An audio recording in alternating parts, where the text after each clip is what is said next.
Moving on now, the 9 to 5 office commute could be heading for extinction. Well, that is the expectation among a majority of Gen Alpha, the generation that will enter the workforce over the next 2 decades. A new study suggests they expect flexible work to be the norm by the year 2040, with fewer people traveling long distances just to sit at a desk.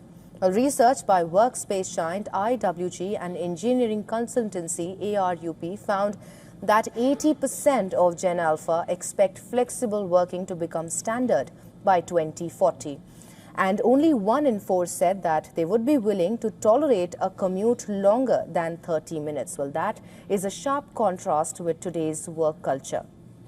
In New York, for example, the average worker spends around 53 minutes each way commuting to the office. That is more than 100 minutes a day on the road.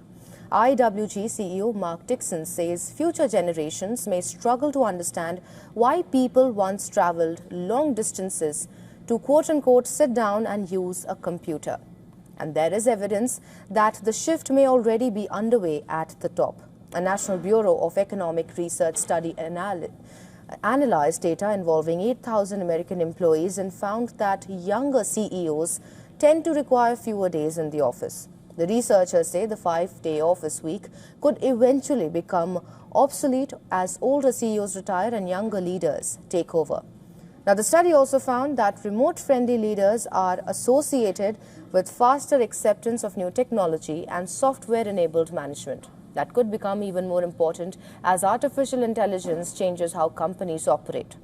The message from business leaders like Mark Dixon is clear. The future of work may not be about choosing between home and office. It could be about giving employees the flexibility to work where they are more productive. And for Gen Alpha, the daily 9 to 5 commute may simply be a thing of the past.